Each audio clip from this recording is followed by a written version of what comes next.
जय हिंद साथियों, कैसे हैं आप सभी लोग। हम उम्मीद करते हैं आप लोग स्वस्थ हैं, मस्त हैं और अपने पढ़ाई में बिल्कुल अच्छे से लगे हुए हैं। तो चलिए भाई, आपकी पढ़ाई को देखते हुए हम लाए हैं आपके लिए मैथ और साइंस का प्रैक्टिस सेट। आपका जो एग्जाम पैटर्न पर आधारित क्वेश्चन लाए हुए हैं भाई, जो कि आपका मैथ 13 और साइंस आपका रहेगा 12। डेली जो मैं आपके लिए लाता हूँ। तो आज आपकी प्रैक्टिस सेट की 5वीं क्लास है। प्रैक्टिस सेट की 5वीं क्लास है ये भाई। इसको आप लोग हल्के मत लीजिएगा, ये समझिएगा कि आप लोग का मिनी एग्जाम है।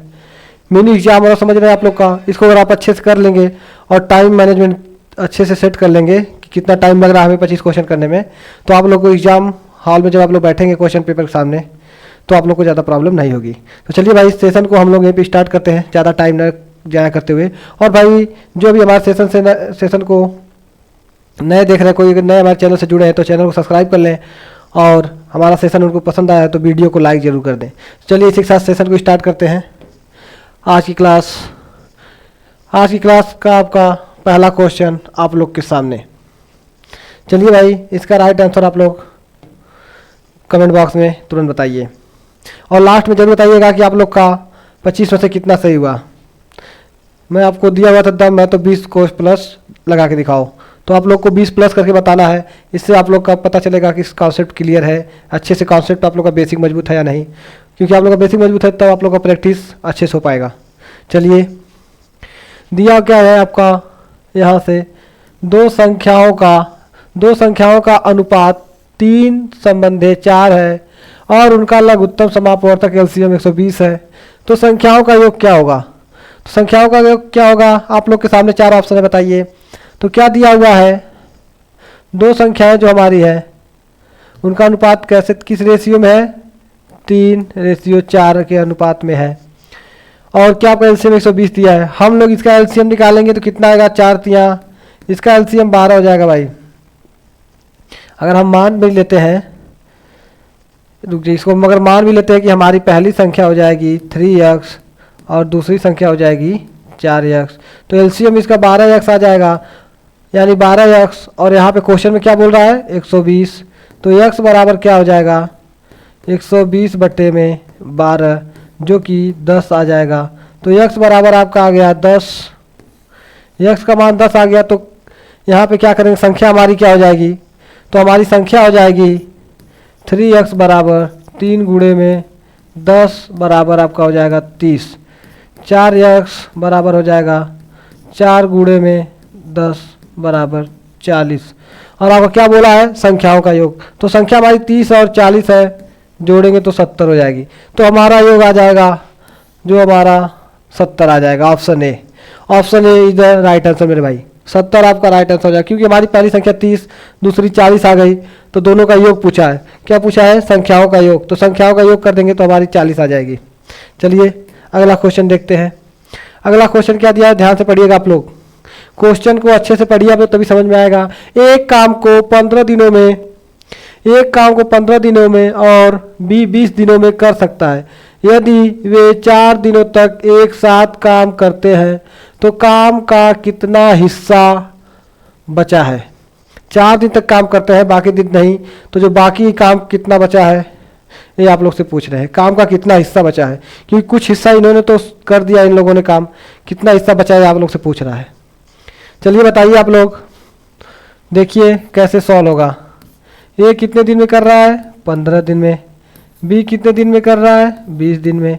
दोनों का एलसीएम निकाल लेंगे तो बड़ी संख्या का 20 दूना 40 नहीं जाएगा, 20 3 60 15, हाँ चला गया। तो बड़ी संख्या का हम लोग मल्टीपल यानी गुणा करते जाएंगे, देखेंगे कि दूसरी संख्या से कब डिवाइड होती है। तो देखिए 20 का 3 बार गुणा किया 60 और 15 चौको 60, यानी एलसीएम 60 हो गया। 60 का मतलब क्या होता है हमारा? ये टोटल कार्य हमारा जो एलसीएम आता है वो हमारा टोटल कार्य होता है।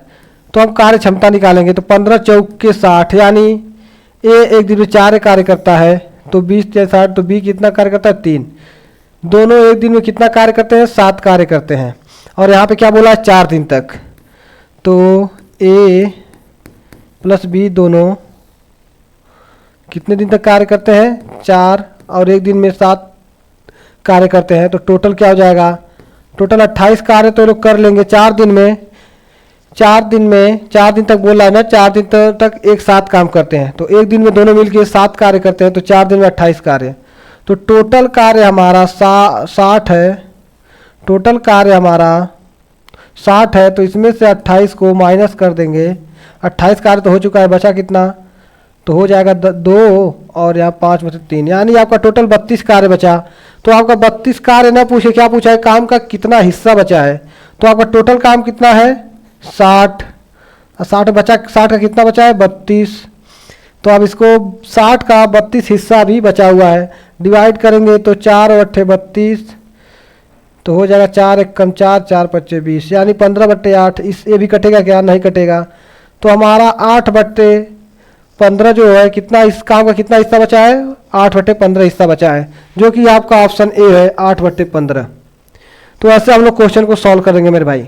समझ में आ गया हो तो कमेंट में थम्स अप करिएगा, समझ नहीं आया तो कमेंट में पूछ भी लीजिएगा। चलिए अगला क्वेश्चन देखते हैं। अगला क्वेश्चन क्या दिया है, 150 मीटर लंबी एक ट्रेन 54 किलोमीटर प्रति घंटा की गति से चल रही है, तो एक खंभे को पार करने में उसे कितना समय लगेगा।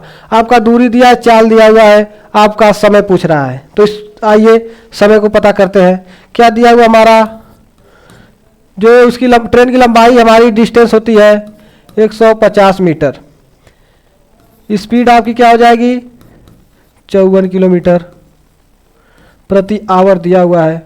तो जब यूनिट हमारा मीटर में दिया तो इसको सेकंड में बदलना पड़ेगा, तो यहाँ बदल लीजिए, चाहे तो बाद में बदल लीजिए। तो आपका क्या हो जाएगा 54 गुणे मीटर प्रति सेकंड बदलने की क्या करते हैं 5/18 से भाग गुणा कर देते हैं, तो 18 तिया 54, 5 तिया हो जाएगा 15 मीटर प्रति सेकंड।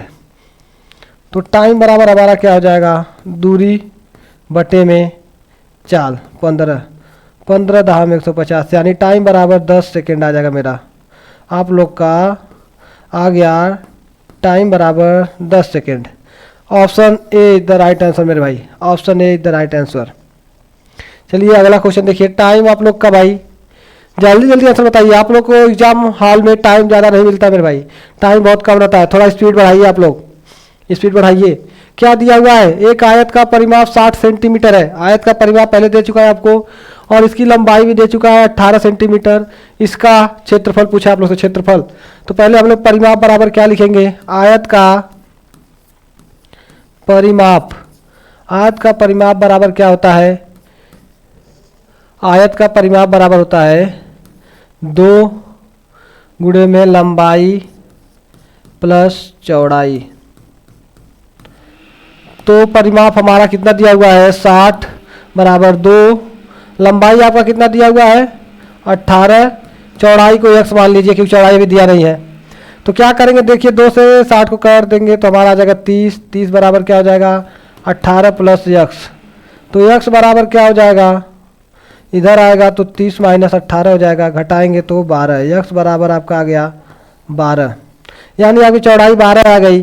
तो आप तुरंत क्या करेंगे, जब आप चौड़ाई मिल गया तुरंत आप लोग क्या करेंगे, आयत का क्षेत्रफल निकाल लेंगे। क्षेत्रफल बराबर क्या होता है, लंबाई गुणे चौड़ाई। तो लंबाई आपका कितना 18 गुणे चौड़ाई 12, 18 दूना 36 के 6 3, 18 के 18 3 21, यानी आपका आ गया 216। 216 इज द राइट आंसर मेरे भाई, 216 सेंटीमीटर स्क्वायर। आपका ऑप्शन भी बिल्कुल राइट आंसर हो जाएगा मेरे भाई। ज़्यादा टाइम नहीं लेना है, फटाक से आंसर करना है। समझ में आ रहा है आप लोग को, बहुत अच्छे।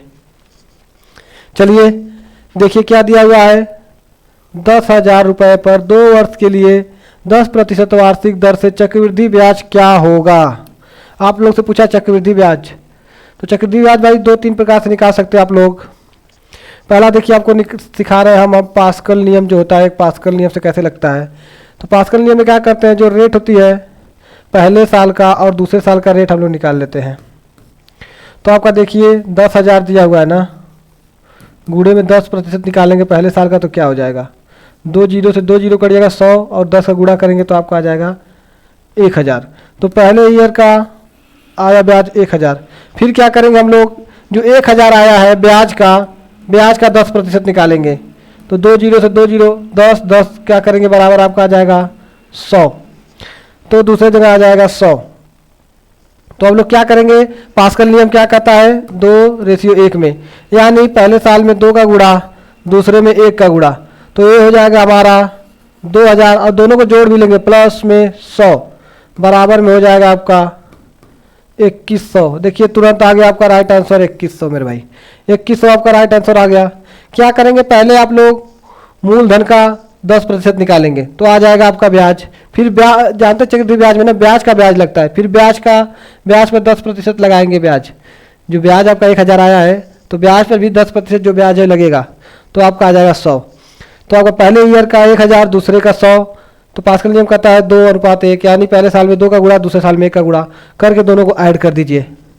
आइए ये समझ में आ गया होगा आपको कि कैसे निकालते हैं, वो रेट निकालने के लिए था। दूसरा नियम आप जानते हैं, आप लोग ट्री नियम से अगर निकालते हैं ट्री मेथड से, तो 10,000 का 10% कितना होता है, 1000।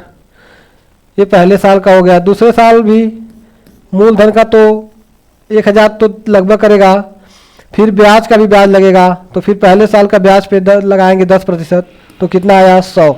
अब तीनों को ऐड कर लेंगे तो कितना आ जाएगा 1000, 2000 और ये तीनों मिला के कितना आ जाएगा 2100।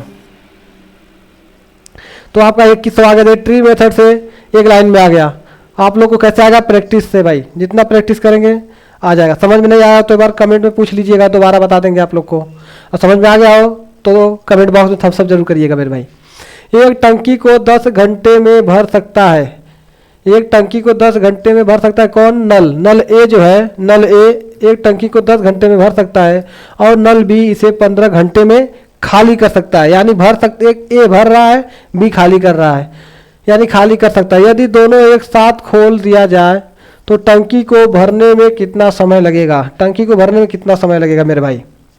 देखिए ए कितने घंटे में भर सकता है, 10 घंटे में, बी उसे कितने घंटे में खाली कर सकता है, 15 घंटे में। अब इस दोनों का एलसीएम लेंगे तो टंकी की क्षमता पता चलेगी। तो क्या करेंगे, 15 दूना 30 यानी 30 हो जाएगा एलसीएम, यानी 30 लीटर का जो टैंक है आपका वो 30 लीटर का होगा। तो 1 घंटे में कितना लीटर भरेगा, 10 या 3 लीटर 1 घंटे में भरेगा ए, और ए जो भरेगा वो प्लस में और जो खाली करेगा वो माइनस में, यानी 15 दूना 30, यानी बी जो है 1 घंटे में 2 लीटर खाली करेगा, 1 घंटे में 2 लीटर खाली करेगा और 1 घंटे में 3 लीटर भरेगा। तो 2 लीटर जब 3 लीटर भर रहा है, 2 लीटर खाली कर रहा है, तो दोनों का जब क्षमता निकालेंगे तो 1 प्लस होगा खाली, यानी 1 आ जाएगा, वो भी प्लस, यानी 1 लीटर भरा जा रहा है। दोनों जब एक साथ चालू कर रहे हैं टंकी को, तो टंकी में कितना पानी बच रहा है, 1 लीटर, 1 घंटे में 1 लीटर। तो आपका 30 लीटर भरने में, तो 1 से भाग कर देंगे तो 30 लीटर भरने में कितना टाइम लगेगा आपका, 30 घंटा। तो ऑप्शन आपका सी बिल्कुल राइट आंसर हो जाएगा भाई, 30 घंटा, क्योंकि 1 घंटे में 1 लीटर भर रहा है, तो 1 लीटर से भाग देंगे 30 लीटर में तो 30 बार में जाएगा, यानी 1 घंटे में 1 लीटर, तो 30 लीटर को भरने में 30 घंटा टाइम लगेगा आपका। आवर नहीं या टाइम बराबर 30 आवर हो जाएगा मेरे भाई, ये आपका राइट आंसर। चलिए अगला क्वेश्चन देखिए। यदि संख्या 48 है, फिर यहाँ पे देखिए खाली का स्थान दे दिया है, यानी आपको यहाँ पे पता करना है यहाँ पे कौन सी अंक आएगी। इतना संख्या दिया हुआ है आपको, पूरी तरह 9 से विभाज्य है, तो जो देखिए चिन्ह दिया हुआ है इसके स्थान पर कौन सा अंक आएगा आप लोग के सामने दिया हुआ है 48 1। यहाँ पे मान लीजिए आप लोग, ये आपका खाली स्थान दिया हुआ है, फिर आपका दिया क्या है 673, बोल रहा है 9 से विभाज्य है, तो यहाँ पे क्या होगा। तो 9 से विभाज्य का विभाज्यता का नियम क्या कहता है, अंकों का या योग, या तो आप डिजिटल सम से दोनों प्रकार से लगा सकते हैं। चलिए पहले संख्याओं का योग करते हैं, 4 + 8 + 1 प्लस में इसको भाई यक्स मान लेते हैं यहाँ पे, कि यहाँ पे यक्स रहेगा, तो यक्स + 6 + 7 + 3 जोड़ते हैं, 8 4 12, 1 13, 13 6 19, 19 7 26 3 29, यानी 29 + यक्स हो गया। और क्या बोला है, तो देखिए 29 में 29 के बाद एक ऐसी संख्या कौन संख्या है, 29 के बाद कौन संख्या है जो 9 से डिवाइड होती है। तो अगली संख्या क्या हो जाएगी, 9 से डिवाइड जो होगी, अगली संख्या जो होगी 9 से डिवाइड वो क्या होगी 36, क्योंकि 27 के बाद 2 बढ़ गया तो इसका मतलब अगली संख्या 36 होगी। तो आप देखिए तो x बराबर क्या हो जाएगा, 36 माइनस 29 बराबर घटाएंगे तो 7, तो x का मान आपका 7 आ जाएगा मेरे भाई, x का मान 7 आ जाएगा। तो यहाँ पे हम लोग x की जगह पे यहाँ पे क्या लिख लेंगे, तो x की जगह पे हम लोग यहाँ पे 7 लिख लेंगे। तो अब हमारी संख्या देखिए हो जाएगी, अगर यहाँ पे हम लोग 7 लिख लेते हैं 7, तो हमारी संख्या हो जाएगी टोटल 29 7 36, जो कि 9 से कट जाएगी, 9 चौक को 36। तो हमें पूछा था x की जगह क्या आएगा, तो x की जगह आपका 7 आएगा, आपका बिल्कुल राइट आंसर है। चाहते तो आप लोग यहीं पे देखिए कैसे सॉल्व कर सकते थे आप लोग यहाँ पे सॉल्व कर सकते थे। डिजिटल सम जिसको बोलते हैं, तो 9 से विभाजक नियम क्या कहता है, 8 1 9 9 9 का पेयर बनाइए आप लोग, 8 1 9 कट गया, यहाँ पे 6 और 3 9 कट गया, बचा 7 4 11, 7 और 4 11, यानी 7 तो है, 4 में से 2 निकाल लीजिए, तो 7 2 9 बचा 2। अब 2 जो बच गया, तो 2 को 9 बनाने के लिए कितना जोड़ेंगे, तो जो यहाँ पे खाली स्थान है आप 7 जोड़ेंगे, तो 7 और इसका 2 9 कट जाएगा पूरा। तो आप लोग डिजिटल सम से भी कर सकते हैं। चलिए अगला क्वेश्चन देखिए क्या दिया है, 1 से 50 के बीच कितनी अभाज्य संख्याएं हैं, कितनी अभाज्य संख्या है मेरे भाई, इसको आप लोग याद कर लीजिए। पर एक चीज़ आपको और बता रहा हूं मैं कि कैसे होता है, देखिए आप लोग याद कर लीजिए। एक जो आपका है 1 से 10, 10 से 20, 20 से 30, 30 से 40, 40 से 50, 50 से 60, ये आप लोग को बहुत काम आएगा मेरे भाई। 60 से 70, यहाँ लिख देते हैं 70 से फिर 80 यहाँ लिख लेते हैं, 80 से 90 यहाँ लिख लेते हैं, 90 से 100 यहाँ लिख लेते हैं। तो देखिए क्या होगा मेरे भाई, 1 से 10 के बीच में कितनी अभाज्य संख्याएं होती हैं, 4, 10 से 20 4, अब यहाँ पे हो जाएगा 2, और इसमें 30 से 40 के बीच में 2, 40 से 50 के बीच में 3, फिर यहाँ पे हमारा हो जाएगा 50 से 60 के बीच 2, और यहाँ पे भी हो जाएगा 2, और यहाँ पे हो जाएगा 70 से 80 के बीच में 3 अभाज्य संख्या है, और यहाँ पे हो जाएगा 2, और 100 के बीच 1। ये लाइन अगर आपको याद है कि 1 से 10 तक 4 संख्याएं, फिर 10 से 20 4 संख्याएं, 20 से 30 2 संख्याएं, फिर आपका 30 से 40 2, और 40 से 50 के बीच में 3 अभाज्य संख्याएं होती हैं। ये जो मैं बात लिखा हूँ 50 से 60 के बीच में 2 अभाज्य संख्याएं, 60 70 के बीच में 2 अभाज्य संख्याएं, 70 से 80 के बीच 3 अभाज्य संख्याएं, 80 से 90 के बीच 2 अभाज्य संख्याएं, 90 के बीच 10 संख्याएं। वो तो मान लीजिए आपको याद करेंगे तो 1 से 50 15, 100 तक आपका 25, तो आप यहाँ पे ऐड कर सकते हैं। देखिए 4 4 8, 8 2 10, 10 2 12, 12 3 15। तो देखिए यहाँ से 50 तक जो है आपका जोड़ने पे अभाज्य संख्याएं कितनी आ रही हैं, कितनी अभाज्य संख्याएं हैं 50 के बीच 15। तो आपका राइट आंसर हो जाएगा भाई ऑप्शन बी, ऑप्शन बी हो जाएगा भाई। क्योंकि देखिए यहाँ पे मैंने लिख दिया था पहले ही, अब जोड़ेंगे 4 4 8 2 10 2 12 3 15, यानी 50 तक हो जाएगी 15, तो आपका राइट आंसर हो जाएगा मेरे भाई 15। अगला क्वेश्चन देखिए, जो मैं लिखा था उसको आप लोग लिख लीजिएगा, याद कर लीजिएगा, आपको कहीं काम आ जाएगा। मान लीजिए उसे तो पता है 50 तक 15 होता है, और 100 तक 25 संख्याएं होती है अभाज्य संख्याएं। 2 ट्रेनें 60 किलोमीटर प्रति घंटा और 90 किलोमीटर प्रति घंटा की गति से विपरीत दिशाओं में चल रही है मेरे भाई, विपरीत दिशाओं में। तो उनकी सापेक्ष गति यानी रिलेटिव स्पीड क्या है, तो आप लोग जानते हैं भाई, जब विपरीत दिशा में चलती है तो आपका सापेक्ष चाल यानी सापेक्ष गति या सापेक्ष चाल बराबर क्या होता है, दोनों x प्लस वाई यानी दोनों चालों का योग हो जाता है। तो कितना है आपका 60 और प्लस में 90 बराबर में हो जाएगा 150 किलोमीटर प्रति आवर, इसकी सापेक्ष चाल हो जाएगी मेरे भाई 150। Option B the right answer मेरे भाई, ऑप्शन बी। बहुत अच्छे। अगला क्वेश्चन देखिए, अगला क्या कहता है कि एक चुनाव में एक उम्मीदवार को 40% वोट मिले और वह 2000 वोटों से हार गया, तो कुल कितने वोट पड़े, ये आपसे पूछ रहा है। इसका राइट आंसर बताइए आप लोग क्या होगा। आइए देखते हैं इसको क्या होगा। एक चुनाव में, तो एक चुनाव में टोटल कितना वोट पड़ता है आप लोग को पता है कि हम लोग 100% मानते हैं, कहीं भी कोई चीज़ होता है 100% में होता है। तो 100% में क्या बोल रहा है, 40% वोट पाया तो हार गया। जो जीता होगा कितना पाया होगा, 60%। और देखिए इसके बीच में कितना डिफरेंट है, 20%। 20% का डिफरेंट है। जब 20% का डिफरेंट है तो वही जो 20% आपका है, 20% वोट से हार गया, पर आपका क्या बोल रहा है, 2000 अंकों में बोल रहा है कि 2000 वोटों से हारा, और प्रतिशत में 20% वोटों से हार गया।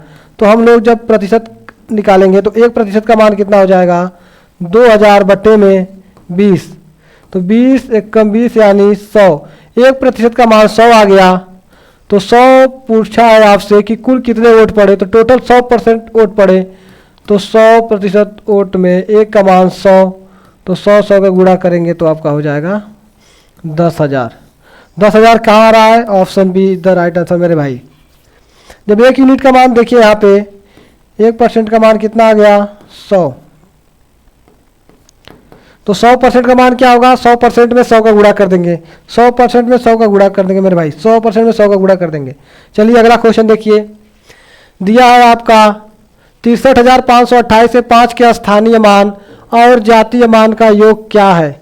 हर बार अंतर पूछता है या गुणनफल पूछ सकता है या तो भाग पूछ सकता है, पर योग पूछ सकता है। तो आपका योग आज पूछा है, तो इसका राइट आंसर क्या होगा ये देखते हैं। क्या दिया है, 63,528। तो 28 का क्या बोला है, इसमें 5 का स्थानीय मान। 5 का स्थानीय मान कितना होता है मेरे भाई, तो 5 सैकड़े के स्थान पे है तो हो जाएगा 500। और 5 का जातीय मान क्या होगा, तो 5 का जातीय मान क्या होता है, जो आपका 5 का स्थानीय मान 500 आया है, तो 5 का जातीय मान 5 ही होता है मेरे भाई। जातीय मान खुद का जो वैल्यू होती है वो खुद होती है, 5 का खुद में यानी स्वयं का स्वयं, खुद का खुद जो मान होता है वो जातीय मान कहलाता है। तो दोनों का योग पूछा है, तो आपका क्या हो जाएगा, 5 का जातीय मान आपका क्या हो जाएगा, यहाँ लिख लेते हैं 5, और दोनों का योग कर दीजिए, 50505, यानी 500 में 5 जोड़ेंगे तो 505। ऑप्शन ए राइट आंसर मेरे भाई। जातीय मान और स्थानीय मान का दोनों का योग कर देंगे तो आपका राइट आंसर आ जाएगा। 5 का देखिए इकाई दहाई सैकड़े का स्थान पे है, तो 5 का स्थानीय मान 500 हो जाएगा। और 5 या 6 कोई अंक आप जातीय मान पूछे तो अपना खुद का खुद होता है, स्वयं का स्वयं, यानी 5 का जातीय मान 5 ही होगा। तो 500 में 5 को ऐड करेंगे तो 505 हो जाएगा मेरे भाई। अगला देखिए, सॉल्व करना है किसको, 60 भागे 5 ब्रैकेट में 7 माइनस 5 बराबर क्या होगा। ये आपका बोर्ड मास का नियम पे रहेगा, तो इसको आप लोग बोर्ड मास के नियम से ही बोर्ड मास के फार्मूले पे ही इसके जो चिन्हों को डिवाइड आप लोग सॉल्व करिएगा। तो देखिए क्या लिखा है, 60 भाग में 5 दिया हुआ है और इसमें 7 माइनस 5 बराबर आपका क्या होगा। तो देखिए 60 भाग में 5 पहले नहीं करेंगे, पहले ब्रैकेट को तोड़ेंगे, 7 में से 5 गया आपका 2 हो जाएगा। अब क्या करेंगे, 60 भाग में 5 और गुणे में 2, अब गुणा आ गया तो गुणा नहीं करेंगे, पहले भाग करेंगे। 5 से कितनी बार में जाएगा, 5 एक 5, 5 दूना 10, 12 गुणे 2 यानी आपका हो जाएगा 24। 24 द राइट आंसर, यानी ऑप्शन बी आपका बिल्कुल राइट आंसर है मेरे भाई। अगला क्वेश्चन देखिए, यदि एक घन की भुजा 5 सेंटीमीटर तो इसका कुल पृष्ठीय क्षेत्रफल ज्ञात कीजिए। आपके सामने भुजा, घन की भुजा दिया हुआ है, घन की भुजा 5 सेंटीमीटर, तो इसका कुल पृष्ठीय क्षेत्रफल क्या होगा आप लोग से पूछ रहा है। आइए इसका राइट आंसर देखते हैं मेरे भाई क्या होगा। बताइए आपके सेशन का ये जो मैथ का आज लास्ट क्वेश्चन है 13वां, इसके बाद आपका साइंस स्टार्ट हो जाएगा। चलिए आइए देखते हैं। भुजा आपका 5 सेंटीमीटर, तो पृष्ठीय क्षेत्रफल दिया है, पूछ रहा है आपसे पृष्ठीय क्षेत्रफल बराबर क्या होता है मेरे भाई, 6a स्क्वायर होता है। तो 6 भुजा कितना दिया है, 5 का वर्ग, तो यानी 6 गुणे में 25, तो 25 छक्का कितना होता है मेरे भाई, 150, तो 150 सेंटीमीटर स्क्वायर हो जाएगा option B. Option B the right answer.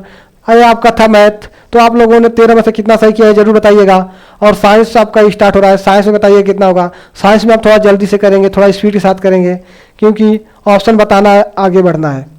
पूछा है वायु में ध्वनि तरंग होती है, वायु में ध्वनि तरंग होती है, अनुप्रस्थ होती है या अनुदैर्घ्य होती है या विद्युत चुंबकीय होती है या तो नन यानी कोई नहीं होती है। क्या होगा इसका राइट आंसर मेरे भाई, आप लोग बताइए। तो जो ऑप्शन बी बता रहे हैं मेरे भाई अनुदैर्घ्य तरंग, उनका बिल्कुल राइट आंसर है। ऑप्शन बी अनुदैर्घ्य तरंग बिल्कुल राइट आंसर मेरे भाई। अगला देखिए, इसका बताइए आप लोग। आर्द्रता मापने के लिए किस यंत्र का उपयोग किया जाता है? आर्द्रता यानी नमी को मापने के लिए, वायुमंडल में नमी को मापने के लिए, आर्द्रता को मापने के लिए किस यंत्र का उपयोग किया जाता है, ये आपसे पूछ रहा है। तो आपका 15वां का क्या हो जाएगा? देखिए क्या दिया है, बैरोमीटर, हाइग्रोमीटर, पायरोमीटर। तो आपका 15वां का हो जाएगा मेरे भाई सी जितने लोग बता रहे हैं उनका बिल्कुल राइट आंसर मेरे भाई, option C is the right answer 15वें क्वेश्चन का। चलिए अगला क्वेश्चन देखते हैं। 16वां क्या होगा आप लोग का? सूर्य की ऊर्जा किसके द्वारा उत्पन्न होती है? सूर्य की ऊर्जा किसके द्वारा उत्पन्न होती है, ये आप लोग से पूछ रहा है। तो जो भाई बता रहे हैं न्यूक्लियर फ्यूजन यानी नाभिकीय संलयन जितने लोग बता रहे हैं उनका बिल्कुल राइट आंसर होगा मेरे भाई, उनका बिल्कुल राइट आंसर होगा। अगला क्वेश्चन आप लोग के सामने क्या है? लंबाई की सबसे छोटी इकाई यानी सबसे छोटी मात्रक लंबाई की क्या होती है, ये आप लोग से पूछ रहा है। Micron, nanometre, angstrom, fermimetre. तो भाई जितने लोग ऑप्शन डी फर्मीमीटर बता रहे हैं उनका बिल्कुल राइट आंसर भाई। 17 का ऑप्शन डी जितने लोग बता रहे हैं उनका बिल्कुल राइट आंसर। बहुत अच्छे भाई। चलिए सबसे कठोर प्राकृतिक पदार्थ है, ये भाई हर बार पूछता है, हमें लगता है रिपीट भी नहीं करेगा, पूछ भी सकता है और नहीं भी पूछ सकता है, क्योंकि क्वेश्चन इतनी बार पूछा जा चुका है कि बच्चे इसमें बहुत सारी गलती कर देते हैं। तो कोई लोहा मारता है, कोई सोना मारता है, कोई हीरा मारता है, कोई प्लेटिनम मारता है। तो ऑप्शन सी जो हीरा मारते होंगे उनका बिल्कुल राइट आंसर हो जाता होगा। जो ऑप्शन सी यानी हीरा बताते होंगे उनका बिल्कुल राइट आंसर होगा मेरे भाई। अगला क्वेश्चन देखिए, ये बताइए आप लोग, अम्लीय वर्षा किन ऑक्साइडों के कारण होता है? अम्लीय वर्षा किन ऑक्साइडों के कारण होता है? Carbon nitrogen sulphur carbon, phosphorus nitrogen. बताइए ये 19वां का इन चारों में से कौन सा राइट आंसर होगा, ये आप लोग को बताना मेरे भाई। तो चलिए नाइट्रोजन सल्फर ऑप्शन बी जितने लोग बता रहे हैं, नाइट्रोजन सल्फर बी जितने लोग बता रहे हैं उनका बिल्कुल राइट आंसर मेरे भाई नाइट्रोजन सल्फर होगा। आपके सामने आ गया 20वां क्वेश्चन क्या होगा, आंसर क्या होगा? सभी अम्लों में कौन सा तत्व समान होता है? सभी अम्लों में कौन सा तत्व समान होता है? क्योंकि कोई भी अम्ल हो उसका मान हमेशा वही रहता है। तो इसमें option A oxygen, option B hydrogen, C sulphur, D chlorine. क्या होगा? तो जो भाई ऑप्शन बी हाइड्रोजन बता रहे हैं उनका बिल्कुल राइट आंसर मेरे भाई, ऑप्शन बी बिल्कुल राइट आंसर है। अगला क्वेश्चन देखिए आपका क्या है? 21वां का क्या होगा? ग्रेफाइट एक है। ग्रेफाइट एक क्या है? मेटल धातु है, नॉन मेटल धातु है, मेटलॉइड उपधातु, एलोए यानी मिश्र धातु। तो आपका ऑप्शन क्या हो जाएगा मेरे भाई? तो जो लोग ऑप्शन बी इसका भी बता रहे हैं अधातु, उनका बिल्कुल राइट आंसर है और करेक्ट आंसर है, उनका 1 नंबर बन गया मेरे भाई, उनका साइंस का 1 नंबर बन गया जो बता रहे हैं अधातु। और ये क्वेश्चन देखिए, रक्त एक है, क्या है? उपकला ऊतक, संयोजी ऊतक, पेशी ऊतक और तंत्रिका ऊतक। तो 22वां आपका क्वेश्चन आपके सामने है, इसका राइट आंसर क्या होगा मेरे भाई? 22वां आपका क्या हो जाएगा? तो जितने लोग इसको बता रहे हैं संयोजी ऊतक जितने लोग बता रहे हैं मेरे भाई संयोजी ऊतक, option B is the right answer. आप लोग क्या भाई 1 नंबर और बढ़ गया। जितने लोग ऑप्शन बी बताए हैं उनका 1 नंबर और सही हो गया। जो लोग गलत बताए हैं उनका 1/4 बोलते हैं ना, 1/4 यानी 0.2.5 उनका नंबर कट गया। तो गलत ना बताएं, आप लोग कोशिश करिए सही बताने का। मानव हृदय में कितने कक्ष होते हैं? आप लोग से पूछ रहे हैं मानव हृदय में कितने कक्ष होते हैं? तो मानव हृदय में जो लोग ऑप्शन सी बता रहे हैं 4 कक्ष, उनका बिल्कुल राइट आंसर है। जितने लोग 4 बता रहे हैं ऑप्शन सी, उनका बिल्कुल राइट आंसर है। आपका क्या आ गया 24। यूनिवर्सल प्राप्तकर्ता रक्त समूह कौन सा है?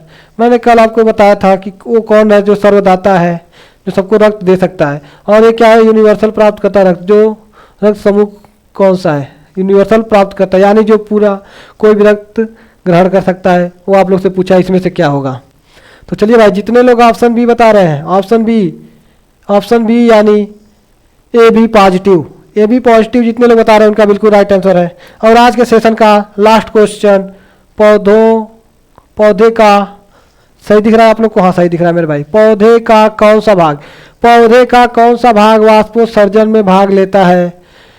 तो पौधे का कौन सा भाग वाष्पोत्सर्जन में भाग लेता है, ये आप लोग से पूछ रहा है। बताइए भाई, आप लोग का लास्ट 25 क्वेश्चन है और इसमें 1 नंबर आपका गलत नहीं होना चाहिए। ये इसको 1 नंबर आप लोग प्लस करके ले जाइए, यहाँ से प्लस कर लीजिए। आपको पीछे क्या हुआ नहीं पता, पर 25वें क्वेश्चन का एक क्वेश्चन आप लोग सही कर लीजिए। देखिए आपका लीफ स्टोमाटा क्या बोलते हैं? स्टोमाटा यानी पत्ती रंध्र। लीफ में पत्ती होता है, स्टोमाटा मतलब रंध्र होता है, स्टोमाटा को ही रंध्र बोलते हैं। तो जो लोग ऑप्शन सी बताए मेरे भाई, उनका बिल्कुल राइट आंसर मेरे भाई। तो आज के सेशन का आपका क्वेश्चन लास्ट था,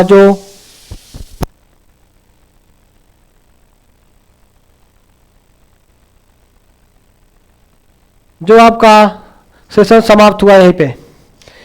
तो आपका सेशन भाई 25 क्वेश्चन का समाप्त हो गया। प्रैक्टिस सेट जो 5वीं प्रैक्टिस सेट थी आपकी क्लास, आज की 5वीं क्लास जो आपका पूरा भाई आपके लिए भाई डेली देखिए नेवी एमआर का प्रैक्टिस सेट लेके आ रहे हैं। आप लोग को नेवी बनाने का, अग्निवीर बनाने का भाई, समुद्र की लहरों पे विजय प्राप्त करने का, उस पर राज करने का तैयारी हम अच्छे से करा रहे हैं। और आप लोग भाई मेरी मदद नहीं कर रहे हैं, आप लोग सपोर्ट नहीं कर रहे हैं मेरे भाई। तो आप लोग इससे ज़्यादा सपोर्ट करिए। आप लोग हमारे चैनल से नए जुड़ रहे हैं तो चैनल को जरूर सब्सक्राइब करें मेरे भाई। और ज़्यादा से ज़्यादा इस सेशन को आप लोग शेयर करने की कोशिश करिए, ताकि आपके दोस्त मित्र जो भी तैयारी कर रहे हैं वो भी सोच देखें कि उन लोग की प्रैक्टिस कैसी है। उन लोग को ऐसा क्वेश्चन जो बार बार रिपीटेड PYQ क्वेश्चन है वो लोग कहीं से सॉल्व कर पा रहे हैं या नहीं कर पा रहे हैं, उनके पास आप लोग के पास मौका है कि उनके पास से भेज देने के लिए। तो आप लोग इसको भेज दीजिए, आप लोग उनकी भी मदद करिए। और सेशन को भाई आप लोग ज़्यादा से ज़्यादा शेयर करते रहिए और सब्सक्राइब भी करते रहिए। आप लोग मुझे भी सपोर्ट करिए। आप लोग इसको आप लोग हमारे चैनल को सब्सक्राइब करें और चाहे वीडियो जो आपको सेशन हमारा पसंद आया हो तो इसको लाइक भी करते रहें। चलिए भाई, आज के सेशन यही समाप्त करते हैं। आज के लिए इतना ही, फिर मिलते हैं आप लोग को अगली क्लास में। तो आप लोग तैयार रहिएगा कापी पेन लेके और प्रैक्टिस अपनी मजबूत करिए भाई। चलिए चलते हैं, फिर मिलते हैं अगले वीडियो में अगली क्लास के साथ, जोश और होश के साथ। जय हिंद, जय भारत।